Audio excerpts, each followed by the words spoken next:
Well, congratulations, lady.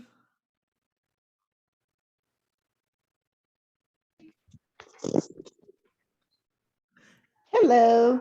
Congratulations. Thank you. Thanks for meeting with me for a minute. Of course, of course. So, what helped you pick that task one over the goal line? In all honesty, I did what was absolutely not suited for my classroom. I did a lesson plan that was capable of being, or lesson plans that were capable of being done in a general ed inclusion setting, but not something that was really made for CDC. So, that is a really interesting orientation. So, say what CDC is. Comprehensive developmental classroom. So, your classroom is a pull-out classroom. No, No? my classroom is a full classroom. I have grades K through 5, Okay. and I did a lesson plan like it was for a classroom that had a lot of pull out kids in it. Right. But my classroom is like kids with mild to moderate disabilities.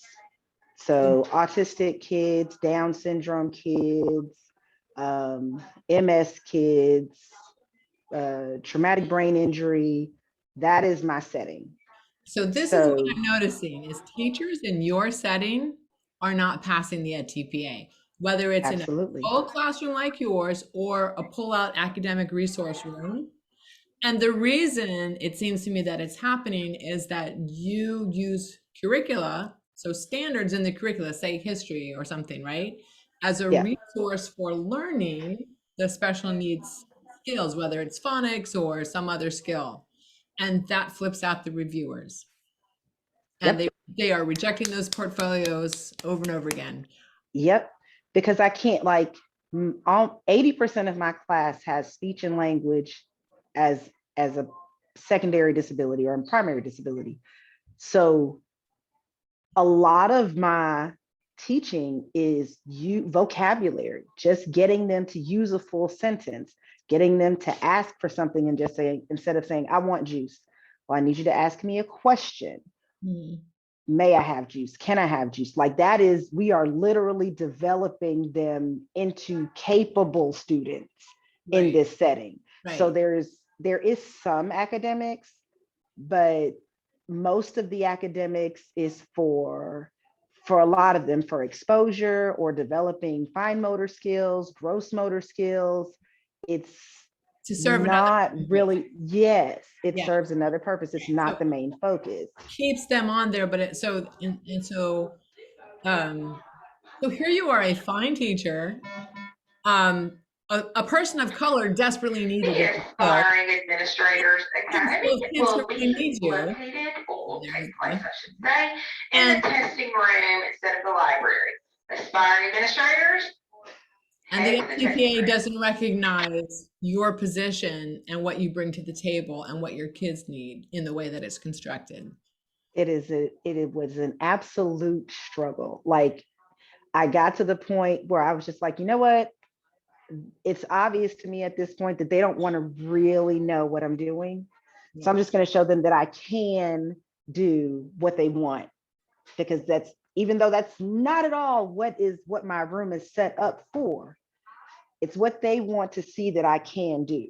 So what that test is for is field ready novices who are maybe working with a student who has an IEP in a general ed classroom. That's really the setting that's envisioned there. And what you're doing Mm-hmm. is more like an expert in the field. And so it's kind of like years ago, there was this guy by King Beach did a study of ambulance drivers. And the novice ambulance drivers could pass the test that you had to pass to be an ambulance driver, but the Yeah. very experienced ones failed it because they understood the nuances of context and how it changes, Yes. right? Yeah. Yes. So what did you do? If you don't, I'm going to post this if you're okay with that. I'm fine with it. Oh, super, because I think this is a key for special ed folks taking this. What did you do to flip the lesson plan to meet what they want? I took Sorry. all of the focus out.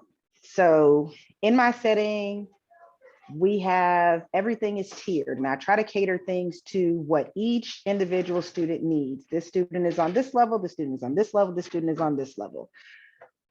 I took all of that out. I took out all of the detail that I work on language with, where I'm constantly probing, I'm constantly modeling. I took all of that out. Mm. And I made it as simple as possible. A lesson plan that could be done in a high level intervention like tier 1 students, or in a general ed setting, just a general elementary setting. I think I based it on a first grader. So I did activities that were based on reading that could be done in a first grade setting, like with an inclusion student. So someone that's maybe a little bit on the lower end of first grade or kindergarten level. I Yeah. built a lesson around that. A functional student, which is not what I deal with, but that is seemingly what they wanted to know, that I can teach a functional student.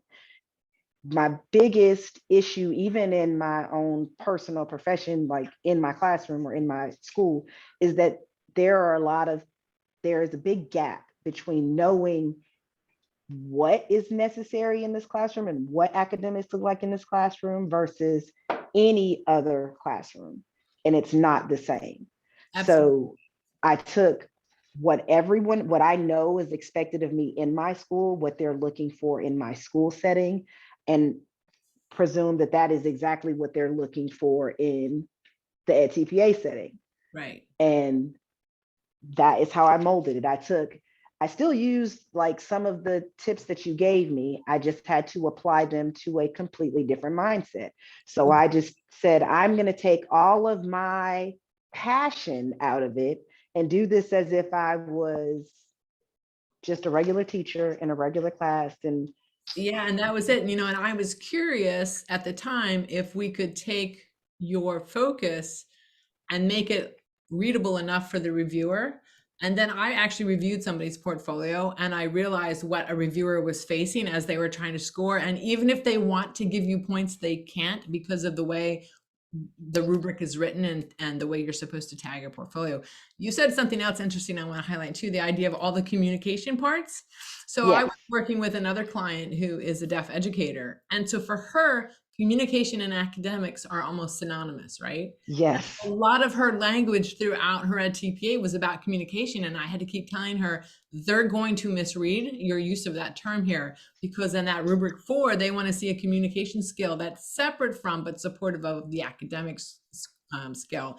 And you're merging them because this is such a big passion in the deaf community, so yes, yeah, so I'm definitely seeing this. And I also saw a high school teacher who used United States history to teach reading fluency. So he had the standards for United States history written in there, but his learning goal was fluency. They're not going to read that well in the edTPA no, because they want your learning goal to come from the standards and all your academic activities to be about those standards. But in his academic resource room, that's how the curriculum is constructed to support, as you were saying, the students' communication needs. yeah, So, it is definitely, I just had to remove myself. Like I had to remove all of my feeling, all of my passion, all of my caring, and say, okay, this is not my classroom. They don't want to see my classroom. They wow. don't want to actively see my day to day. They just want to see my ability. They They want to want see to the see, field ready novice, that you can fill out an outline of what yes, the general teacher does they and want to see fill that all I the am steps. capable of doing the basic things that a general ed teacher is capable of doing. Right.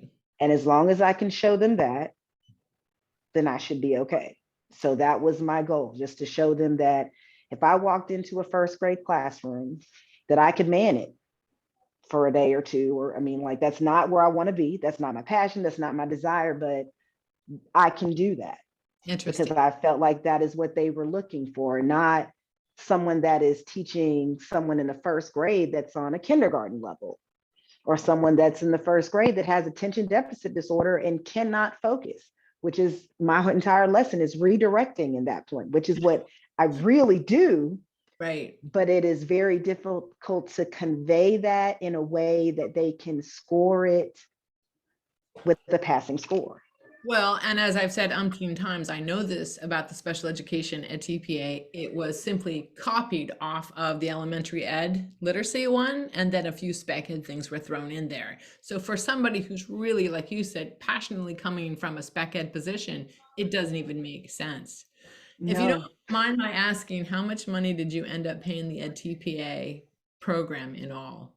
I did it. It was a total of $600. I did the first round, which was the full three, and then I had to do an additional three submissions.